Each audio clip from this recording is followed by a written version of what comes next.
Hey there, I'm June and I'm 29 years old, and boy, do I have a doozy for you all. I'll just jump straight into it because I don't want to waste y'all's time. You see, I always thought that I was destined for a mediocre life. I never thought that I would do anything extra or anything. So I just settled for a quiet and simple life, which I was grateful for. Asher, that's my husband, he's always been a laid-back guy, easy to get along with. We weren't the kind of couple that fights over the little things. We'd come home from work, chat about our day, maybe binge watch a TV show, and that was it. Normal. Boringly normal. But now, let me tell you about Candace, my mother-in-law. You know how most stories have this villainous figure in the form of the mother-in-law? Well, Candace wasn't that. In fact, I was pretty grateful for her. She was sweet and caring and treated me like her own daughter. We'd chat over coffee, go shopping together, and she'd share these amazing family recipes with me. But there came a point in my life when this normalcy, this routine, started to feel like a straitjacket. I was in my late 20s and every day felt like déjà vu. Wake up, go to work, come home, sleep, repeat. It wasn't like I had a terrible job or a terrible life, but it just wasn't enough. You see, I had this feeling deep inside me that I was destined for more. I was young and energetic, and the world was changing rapidly with the internet. Everyone seemed to be working remotely, starting their own businesses and living life on their own terms. And there I was, stuck in my cubicle, doing the same thing day in and day out. It wasn't like I had some grand dream I was chasing. I didn't want to become a millionaire or change the world. I just wanted more. More from life, more from myself. I wanted to explore my potential to see what I could achieve beyond this 9 to 5 routine. So I started thinking about it, dreaming really, and as the days passed, my dream became more defined. I wanted to work online independently and have the freedom to explore different opportunities. It wasn't about escaping my job. It was about finding something that ignited my passion. As the days turned into weeks and weeks into months, my desire to quit my job and pursue something more meaningful grew stronger. I couldn't shake this feeling that I needed to break free from the chains of my cubicle and discover what truly lit a fire within me. But there was a nagging hesitation that kept me from taking the plunge. How would Asher react to this? Our life was stable, predictable, and seemingly perfect. We had our routines, our comfort zone. I didn't want to disrupt our family income and dynamics with what might be seen as selfish desires. However, the more I mulled it over, the clearer it became that I had to talk to Asher. This wasn't just a fleeting whim, it was a calling, something I felt deep in my bones. I couldn't ignore it any longer. So one evening after dinner, I finally mustered up the courage. We sat down on the couch, Asher and me, side by side, just like we had so many times before. I took a deep breath, looked into his eyes, and began to share my feelings. Hey, Ash, can we talk about something? Of course, June. What's on your mind? Well, it's about my job. You know how I've been feeling lately, like I'm stuck in a rut? Yeah? I've noticed. Is everything okay at work? It's not about work being bad. It's just I've been thinking I want something more in life, something different. Different? What do you mean? I mean, I want to quit my job and explore other opportunities. I'm not exactly sure what I want to do yet, but I feel this burning desire to pursue something that truly excites me. June, if it's going to make you happy and fulfilled, I'm all for it. Your happiness means everything to me, even if we don't have all the details figured out yet. Really? You're not mad or worried about the financial aspect? Not at all. Money comes and goes, but your happiness is priceless. We can figure out the financial stuff together. And hey, I can even help you brainstorm some ideas if you'd like. Asher, you're amazing. I love you so much. I love you too, June. We're a team, and I'm here to support you in chasing your dreams. And so, with Asher's unwavering support, we embarked on a journey of brainstorming and self-discovery. I knew I wanted to run my own business and maybe sell my handmade crafts and artwork on platforms like Etsy. The path ahead was uncertain, but with my loving husband by my side, I felt more inspired and motivated than ever. That should have been the end of it, right? Oh God, if only it were that simple, LOL. One sunny afternoon, I met up with Candace for one of our regular coffee dates. We were sipping lattes and chatting about various topics when I mustered the courage to bring up the subject that had been on my mind for a while. Hey, there's something I want to talk to you about. It's a big decision I've been thinking about. Oh, sweetheart, you know you can tell me anything. What's on your mind? Well, I've been thinking about quitting my job. I want to explore new opportunities and maybe start my own business and sell my creations online, you know. Oh, that's an interesting idea, dear. But have you really thought this through? I have. I've discussed it with Asher, and he's supportive. I just feel like I need a change, something more fulfilling, you know. Fulfilling? June, you're being incredibly selfish here. You have a stable job, a wonderful husband, and a comfortable life. Why would you throw that away for some whim? People in the cafe looked just as surprised as me. I was so surprised at this sudden outburst. I didn't expect this reaction. I thought you would understand. Understand? Understand what? That you want to mess up your life for no good reason? You have responsibilities, June. I was shocked by Candace's outburst. It was like she was a completely different person. I had always thought of her as supportive and caring, but her reaction was the opposite. I'm not trying to be irresponsible. I just want to pursue something that makes me happy and that gives my life more meaning. I'm not sure why you're reacting this way. Meaning? You want meaning? You're married, June. You should be thinking about your family, not some silly, stupid dream.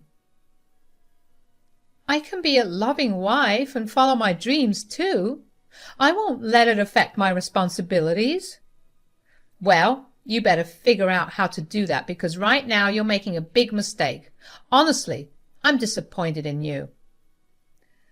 Our coffee date ended on a sour note that day, if you couldn't tell already. Candace's harsh words stayed in my mind, making me doubt my decision. But deep down, I knew I had to follow my heart, even if it meant facing disapproval from someone I loved. After the discouraging coffee date with my mother-in-law, I went back home, feeling disheartened and unsure about my decision. I sat down with Asher and recounted what had happened.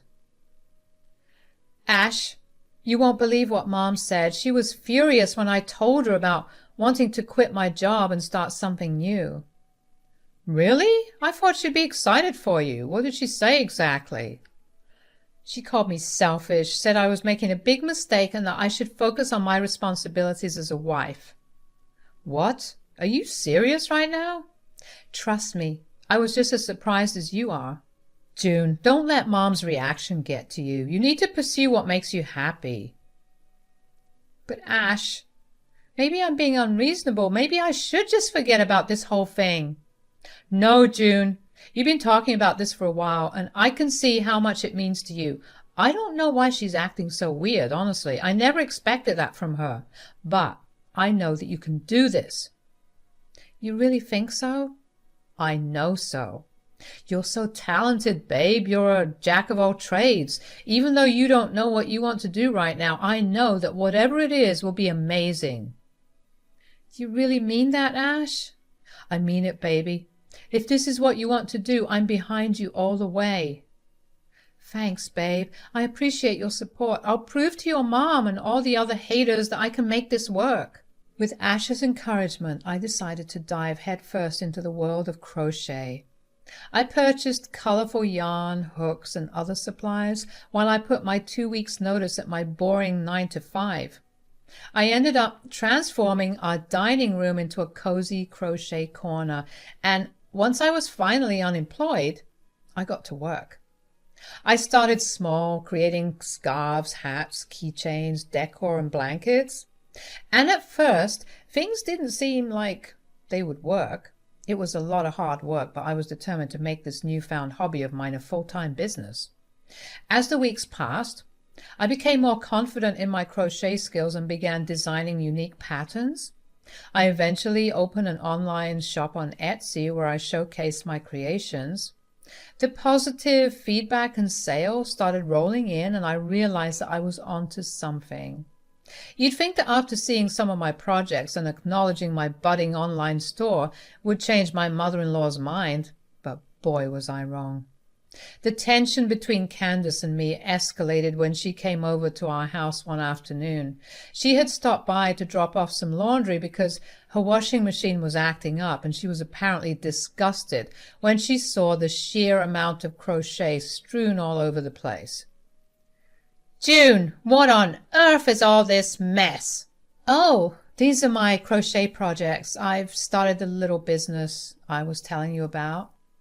"So you've decided to be a knitter?" "Well, it's actually crochet, but technically, yeah, I make these projects and sell them online. Look at my Etsy. It's so cute. If you'd like, I can make something for you, too." Candace's expression twisted into one of disgust. She looked at my crochet work as if it was some kind of disease. Her disapproval was palpable. "Crochet? Really, June? Isn't this a waste of your time?" I could feel my anger bubbling up. Who was she to judge my dreams and aspirations? "Mom, I'm trying something new, something I'm passionate about. If you can't be supportive, then maybe you should leave." Candace didn't take kindly to that suggestion. She exploded into a tirade of insults, which honestly baffled me because what the hell? Talking to me like I'm a cockroach in my home? Not on my watch. "How dare you tell me to leave? I'm here to help you, and this is how you treat me?" "Help, Mom? You're not helping at all. You're being negative and disrespectful." "Well, how many things have you sold? How much money have you made?" I hesitated for a moment, then sighed in defeat. "I've made around $200 so far." Candace burst into laughter, which was just rude and unnecessary in my opinion. $200? June, you're being delusional, sweetie. You should give up this nonsense and go back to work." "Well, even if I wanted to, I couldn't. I've already resigned from my job." Then her face twisted with shock and anger. Honestly, I thought she was going to transform into a beast or something. She had never acted this way before. Imagine if Muriel from Courage the Cowardly Dog started acting like Dracula or something. Unnatural, right? Imagine how scared I was because I was witnessing that in real time. She clearly hadn't known I'd quit my job. "You quit your job without even telling me? How irresponsible can you be?" "Oh, I'm sorry. I didn't realize I needed your permission." The argument escalated, with Candace even throwing some of my crochet projects around in an attempt to ruin them. That was the final straw, because I don't play when it comes to my business. "Candace, I won't tolerate this. You need to leave right now, or I'll call the cops." I had never been so angry in my life, but I knew I had to stand my ground and protect my newfound passion and dreams from those who sought to tear them down. She was surprised and tried to call my bluff, but when she saw no hesitation in me reaching for my phone, she backed off. "Fine, I'll leave, but just know this, you're a terrible mother and a terrible wife, and you'll never be good enough for my son." After Candace left, I was left alone in the house, feeling a mixture of anger, frustration, and sadness. Her hurtful words had cut me deeply, and I couldn't shake feeling so crappy after her horrible words. I mean, who does that? To their own daughter-in-law, for Christ's sake. When Asher got home that evening, he looked visibly upset. He told me he had spent the whole day arguing with his mom on the phone after she had called him, after she left my home, trying to get him to take her side in the argument. But Asher, being the loving and thoughtful husband he always was, was sure to take my side, or just the side he thought was right anyway, and that was clearly mine, because his mother's hatred was stupid, to say the least. You won't believe the day I've had. Mom called me and started essentially gossiping about you. It was weird. Asher, I can't believe she would do this. What's gotten into her? We sat down and I explained everything that had transpired during her visit. I couldn't help but wonder if she was somehow jealous of me, of my newfound aspirations, which made no sense to me. I mean, Asher, why would your mom suddenly act so mean-spirited? It's like she's trying to tear me down. Asher sighed, clearly torn between his loyalty to his wife and his mother. I told him about the jealous theory, and he seemed hesitant. I don't know, June. I think she's acting crazy, but jealous? But when I think about it, I can't come up with any other reasonable explanation either, so I really don't know. Hey, maybe you're right. In the end, Asher suggested that both Candace and I needed some space from each other. He hoped that his mother would eventually come around and stop being so rude and hurtful. I hope so too, babe, but you know what? I'm going to use this anger as fuel to prove her wrong. She said I wasn't good enough for you, and I'll show her just how capable I am and how wrong she is. With newfound determination, I threw myself into my crochet projects, working tirelessly to prove not only to Candace but to myself that I was more than capable of pursuing my dreams and making them a reality. Well, guys, you won't believe what happened next. I was on cloud 9 with my crochet business. Not Your Average Creations, a cute name, I know. I had this thriving online store, my own website, and a steady stream of customers. I even started offering crochet starter kits, and they were a hit, giving beginners a taste of this wonderful craft. My crochet business was doing so well that I was making around $5,000 a month, and I was set to only get better since I was planning on employing more people on my team to help me out. My husband, Asher, and our kids were over the moon proud of me. It felt like a dream come true. To top it all off, a wealthy client wanted to invest in my business. I mean, who wouldn't be excited about that? It seemed like the sky was the limit. But of course the ever-present thorn in my side had to make her presence known. Candace, who was still, thankfully, absent after our last big fight, showed up on our doorstep. When she saw the house overflowing with crochet projects, she lost it all over again, slamming divorce papers down on the table. Yep, you heard me right. Divorce papers. She accused me of ruining the family with my stupid hobby. I couldn't believe it. I mean, I understood that she wasn't thrilled about my crochet journey, but this? Divorce? I looked at those papers, my heart pounding. Asher, who had been supportive all along, was just as shocked. I didn't know what to do or say. This has gone on for far too long now. I'll make sure you two are divorced, even if I have to force you to sign these papers, and you only have yourself to blame, June. Asher and Candace got into a heated argument. They yelled back and forth until I couldn't take it any more. I interrupted, determined to confront Candace and put an end to this madness. I got up, getting right in her face, and calmly explained that I wasn't giving up my business. Not now, especially when it was booming. I told her about the investor and my projected earnings, mentioning that I could be making a minimum of $15,000 a month by the end of the year. Her expression changed from anger to embarrassment. What? You heard me. $15,000 a month. I don't know what to say. Luckily, you don't have to say anything since you want me to leave. That's what I'll do. I wanted to make her sweat, even though I had no intention of actually leaving. And I'm sure my poor husband was scared shitless for a second.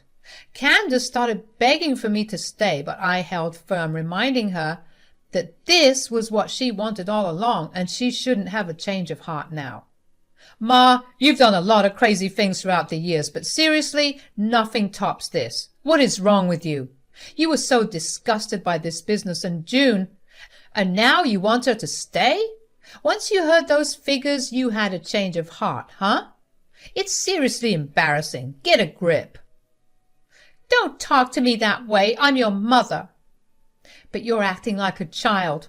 I don't know why you've hated this from the jump, but I'm here to succeed, and if you don't want any part of that, that's fine.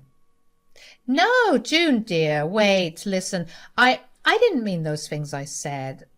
I was just worried that you'd end up unsuccessful. But why were you so triggered? You weren't concerned, Candace. You were just ugly and hateful. Candace then took a deep breath and revealed that she had been having some health problems. She had been feeling frustrated and feeling as though she could no longer live the life she wanted. You see, Candace used to work for an agricultural factory before she retired, and unfortunately those types of jobs have a bad rep for causing health-related disorders down the line. Candace revealed that she had developed some respiratory issues as a result of inhaling those toxic fumes on a daily basis, and that her doctor said that things could get worse if she didn't get treated. She explained that she felt bitter and resentful because for 40 years she had worked a job she absolutely hated and had to pay for it with her health. So when she heard about my silly crochet business, she lost it, I guess, and had a jealous meltdown. I guess she thought that if she had to suffer all those years, then I did too. But now that she had heard that I was making this amount of money, that jealousy and bitterness quickly turned to admiration, I guess. Eye roll, am I right? Why do people only want you when you can help them out? It's pathetic. She hoped that with my newfound wealth from crocheting, I could help her pay for her upcoming medical bills as she started to plan treatment for her messed up lungs. I scoffed at her, feeling like she was trying to manipulate the situation to her advantage after realizing the potential income involved in my business. Why should I help you after all the crap you put me through? What? June, I just told you what I'm going through. Look, I'm sorry if I made you feel upset, but you have to understand that you're a bitter and jealous woman with no self-respect. Trust me, that was clear from the moment you walked in here. Asher, don't let her speak to me that way. Honestly, Mom, I think it's best if you leave. There's a lot my wife and I need to discuss. I could visibly see how hurt she was, but in that moment, I didn't care. How could she be so rude when she needed help? Surely that would make someone just a little bit kinder, no? When she reluctantly left, tears in her eyes, Asher and I got to talking. He said that he was hurt by his mother's actions and was obviously sad to see her suffering like this. But he knew that helping her was completely up to me, considering the hell she put me through. I decided that I was going to help her. Obviously, even though she was a raging bitch, I wanted my kids to have their Gram in their lives just a little bit longer, and I knew that I would get over her stupid antics eventually, even though I'm not excusing her behavior. I can understand how scary and alone she must have felt. So I will help her, but I'm gonna let her sweat for a little bit, as revenge for the crap she put me through. Tit for tat, after all.